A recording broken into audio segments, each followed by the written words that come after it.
2장 말씀입니다. 2장 우리 마지막 부분 보도록 하겠습니다. 42절부터 보겠습니다. 42절부터 마지막 47절까지 봉독해 드립니다. 그들이 사도의 가르침을 받아 서로 교제하고 떡을 떼며 오로지 기도하기를 힘쓰니라. 사람마다 두려워하는데 사도들로 말미암아 기사와 표적이 많이 나타나니 믿는 사람이 다 함께 있어 모든 물건을 서로 통용하고 또 재산과 소유를 팔아 각 사람의 필요를 따라 나눠주며 날마다 마음을 같이하여 성전에 모이기를 힘쓰고 집에서 떡을 떼며 기쁨과 순전한 마음으로 음식을 먹고 하나님을 찬미하며 또 온 백성에게 칭송을 받으니 주께서 구원받는 사람을 날마다 더하게 하시니라. 아멘. 오늘 또 우리 하루 하나님 말씀 붙들고 승리하시기를 축복합니다. 2장의 말씀은 그 오순절 성령 강림, 아주 중요한 메시지가 담겨져 있는 그런 내용들을 우리가 앞에 초두에부터 볼 수 있습니다. 오순절 성령 강림은 교회의 탄생을 알리는 증표로 나타납니다. 그리고 하나님의 구원 역사가 성령의 역사를 통해서 각 개인들에게 실질적으로 적용된 될 것을 또 이렇게 보여주는 이런 중요한 말씀들입니다. 다시 말해서 구약의 오순절이 육신의 열매를 맺는 날이라고 하면은 신약의 이 오순절은 성령의 열매를 맺는 날이다. 이렇게 우리가 볼 수가 있는 거죠. 그래서 1절에서 4절에 보면은 오순절 성령 강림으로 인해 가지고 정식으로 교회가, 신약 교회가 탄생되는 이런 말씀이 나타나고 함께 모여 성령의 세례를 받은 자들은 영적 이스라엘을 형성하는 핵심적인 인물이 됐다 하는 것을 우리가 알 수가 있습니다. 그리고 14절 이하에 쭉 나타나는 베드로의 오순절 설교가 쭉 나타나고 있습니다. 초대교회 설교가 지니는 독특한 그런 내용과 그 주제를 이 베드로의 설교 내용을 통해서 우리가 알 수가 있는 거죠. 거기 보면은 이 사건들에 대한 성격을 구약에 비추어서 설명해 나가는, 성령의 역사로 설명해 나가는 그런 부분들이 나타납니다. 예수님에 관한 그 복음, 다시 말하면 죽으심, 부활, 승천, 예언, 이런 성취로 전부 설교 내용이 하나님의 말씀 중심으로, 그리고 그 말씀을 듣고 회개하라고 하는 회개의 메시지가 설교 내용의 가장 중요한 포인트였다는 것입니다. 회개하고 세례를 받으라는 거죠. 하나님의 백성이 되라. 이러한 설교의 유형은 3장에도 나타나고 10장에도 나타나고 13장에도 이 초대교회의 설교 내용이 전해지는 설교 메시지들이 전부 공통점을 지니고 있다. 부활이라든지 죽으심이라든지 회개하고 세례를 받는 이런 것이 하나님의 말, 다시 말하면 하나님의 말씀 중심으로 모든 것이 이루어졌다 하는 것을 보게 됩니다. 이러한 내용을 기억하면서 2장에서 오늘 아침에는 마지막 부분에 나타난 초대교회 성도들의 그 신앙의 모습들, 이걸 다시 한번 우리가 생각하면서 우리 자신들의 신앙, 오늘 이 현대교회의 신앙을 다시 한번 점검해 보도록 하겠습니다. 초대교회 성도들은 지금의 성도들과는 신앙생활을 하는 태도가 많이 달랐다 하는 것을 우리 스스로가 깨달을 수 있죠. 즉 모범적으로 정말 잘했습니다. 그래서 그들의 신앙생활을 생각하면서 오늘 우리들의 신앙을 한번 살펴보자 그 말입니다. 먼저 보니까 42절에 사도들의 가르침대로 따랐다. 하나님의 말씀의 가르침대로 따라갔다. 그들이 사도의 가르침을 받아 서로 교제하며 떡을 떼며 오로지 기도하기를 힘쓰니라. 이는 초대교회 성도들이 사도들의 교훈을 받아서 그대로 살았다. 교역자들이 지시하는 대로 말씀을 가르치는 대로 그 말씀대로 살아가기를 아주 애썼다 하는 그런 말씀이죠. 물론 사도들의 잘못이 없고 성도들도 순전한 면이 있었지만은 지금은 그렇지 못한 것이 이 시대에 저 자신에게도 많이 참 안타깝고 부끄러울 때가 많이 있다는 것입니다. 주의 종들도 성도들에게 존경받을 행위를 못하고 성도들 또한 역시 완악해져서 초대교회 같이 못한 이런 분위기가 오늘 현대교회 안에 없지 않아 있다고 하는 것은 부끄러운 일이죠. 이런 점이 아쉽다 생각하면 아쉽다. 그래서 지금도 초대교회 당시 사도들 같은 주의 종들의 품위를 바로 지녔으면 하는 마음이 있고 당시의 성도들과 같은 순진한 면이 있는 교회가 되었으면 하는 것이 간절한 우리의 바람인 것입니다. 그래서 성령의 가르침대로 살아야 된다. 금년 한 해를 우리가 이 말씀 또 연초에 받게 된 것도 연결이 되어 있는데 우리가 금년 한 해 성령의 가르침대로 우리가 그 가르침 받은 대로 우리가 살아가는 이런 한 해가 되시기를 축복합니다, 여러분. 말씀대로 우리가 살면은 하나님이 우리와 늘 함께 해 주신다. 우리가 부끄럽지 않게 살면은 어떤 일들 앞에서도 다 이루어지게 되어 있다고 하는 것. 이 믿음으로 우리 모두가 승리하시기를 바랍니다. 그 다음에 공동체 의식이 아주 강했어요. 초대교회는.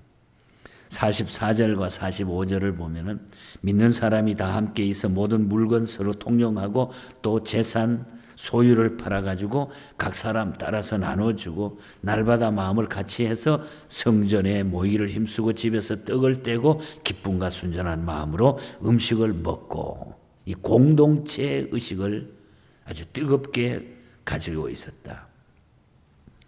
성도들이 형제애를 가지고 서로 필요에 따라서 내 것, 네 것 따지지 않고 융통성 있게 이것을 사용했다. 사도행전 4장 넘어가서 32절에서 35절 내용도 보면 믿는 무리가 한 마음과 한 뜻이 돼서 모든 물건을 서로 통용하고 자기 재물을 조금이라도 자기 것이라 하는 이가 하나도 없더라. 그 중에 가난한 사람이 없으니 이는 밭과 집 있는 자는 팔아서 그 판 것의 값을 가져다가 사도들 발 앞에 두매 그들이 각 사람의 필요를 따라 그것을 나누어 줬다. 4장에 가면은 그런 내용들이 나타납니다. 그래서 바나바 같은 사람은 자기의 많은 것을 팔아서 하나님 앞에 바치면서 가난한 자를 돕는 이런 일들이 초대교회에 쭉 벌어지는 것을 보게 되죠. 이것은 성도들이 공동체 의식이 강해서 서로 도왔다는 것을 보여주고 있습니다.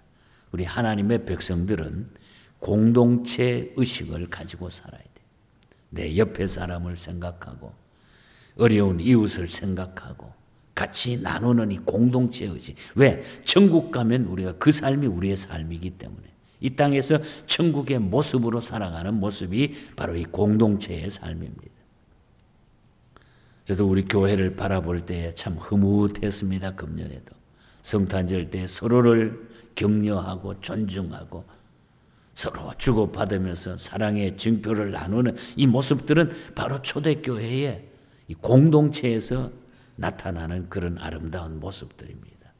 그래서 우리는 공동체 의식이 중요하다. 내 옆에 사람이 아프거나 힘들면 같이 그 마음을 우리가 같이 나누어 줄 수 있는 것. 공동체 의식. 우리 예언교회 이 공동체가 우리 하나님 앞에 정말 멋있고 서로 격려가 되고 위로가 되는 이런 교회 공동체가 되시기를 주님 이름으로 축복합니다. 여러분. 서로 나누어야 돼요. 서로. 그 다음에 한 가지 더 생각을 해본다고 하면 신본주의 신앙을 꽉 붙들고 나갔다. 신본주의. 하나님 중심주의. 42절에서 47절 말씀을 종합해 보면 그들이 사도들의 가르침을 받아 기도하기를 전혀 힘쓰고 날마다 마음을 같이해서 성전에 모이기를 힘쓰고 하나님을 찬미하며 또 온 백성에게 칭송을 받으니 주께서 구원받는 사람을 날마다 더하게 하시니라. 초대교회 성도들이 이 사도들의 가르침을 중심으로 해서 기도하는 일에 전혀 힘쓰고 성전에 모이기를 힘쓰고 하나님을 찬미하는데 게을리하지 아니했다. 이것은 뭡니까? 즉 신본주의의 정신에서 성도의 교제도 나누고 신앙생활을 즐겁게 했다는 거죠. 그래서 하나님께서 그 기쁘심을 받으시고 사람에게 칭찬을 받도록 하나님이 만들어요. 그렇게 할 때에 우리에게 정말 기쁨의 공동체, 기쁨으로 주님을 섬기게 된다. 우리가 하나님 중심 신앙으로 살면은 내가 기뻐진다는 거예요. 기쁜 거죠. 하나님 중심, 신본주의 신앙. 오늘의 성도들도 우리 초대교회 성도들처럼 하나님의 말씀을 중심으로 똘똘 뭉쳐가지고 사도들의 가르침을 받고 성도들의 교제가 뜨거워지고 모이기를 힘쓰고 기도하기를 힘쓰고 사회로부터 칭찬받는다고 하면은 믿는 사람이 불어나게 돼 있다. 그것이 바로 교회 부흥의 비결이라는 거죠. 날마다 믿는 자가 많아진다. 구원받는 자가 많아진다. 그래서 초대교회를 한마디로 묶어보면 모이면 기도하고 흩어지면 전도하는 이런 삶이 이루어졌습니다. 결론을 맺어보면 말씀과 순종과 사랑이었다는 거예요. 초대교회는. 말씀에 순종하고 그리고 사랑이 차고 넘쳤다. 이것이 하나님이 주신 우리에게 기쁨이죠. 그러니까 자동적으로 예수 믿는 것이 너무너무 기뻤죠. 이런 믿음으로 가정과 교회 그리고 개인 모두 하나님의 큰 기쁨이 금년 한 해 우리 자신의 스스로 하나님 앞에 기쁨이 되시기를 간절히 바랍니다. 여러분. 애니 혹스 여사가 쓴 찬송가 I need every hour. 작은 주의 일을 감당하다가 어느 날 엎드려서 하나님 앞에 기도하는데 하나님 맞아요. 나에게는 주님이 꼭 필요해요. 매 순간, 매 시간 주님이 필요해요. 그래서 로버트 로리 목사님에게 글을 써가지고 보냈는데 그 로버트 로리 목사님이 은혜스러운 찬송을 작곡해 주신 거죠. I need every hour. 주님이 나에게 매 순간 필요합니다. 그러면서 하나님 앞에 마지막 주님의 재림을 기다리는 성도의 자솔에서 주 음성 외에는 더 기쁨이 없습니다. 나에게는. 날 사랑하신 주 늘 계시옵소서. 주님밖에 없습니다. 나에게는 주님의 음성밖에 더 기쁨이 없습니다. 주 떠나가시면 내 생명도 헛됩니다. 즐겁고 슬플 때 늘 계시옵소서. 기쁘고 기쁘도다. 항상 기쁘도다. 나 주께 왔으니 복 주시옵소서. 금년 한 해 우리의 고백이 될 수 있기를 바랍니다. 파운즈 여사가 지은 찬송도 마찬가지. 그래서 타우너 무디 성경학교 교수님이 이것을 받아가지고 이 시큐리티라고 하는 시큐리티 안전이라고 하는 제목으로 만들어둔 찬송도 마찬가지. 497장이잖아요. 어디를 가든지 겁낼 것 없다. 어디든지 예수와 함께 간다. 예수와 함께. 예수와 함께. 예수님이 이끌어 주시면 나는 어디든지 가겠다. 우리가 금년 한 해 이런 신본주의로 우리가 살다가 보면은 어느덧 내 삶에는 풍성한 기쁨이 넘치고 즐거움이 넘치고 또 소망하는 그 일들이 이미 열매를 맺어가는 이런 축복을 우리가 누리게 될 줄 믿습니다, 여러분. 그래서 초대교회 모습이 다시 우리 예언교회 안에 재현되기를 바라고 이 성령 충만함을 통해서 여러분의 가정과 온 곳에 하나님의 기쁨이 차고 넘치는 우리 스스로가 하나님의 기쁨이 될 수 있는 이런 승리의 한 해가 되기를 주님 이름으로 간절히 축복합니다. 하나님 아버지,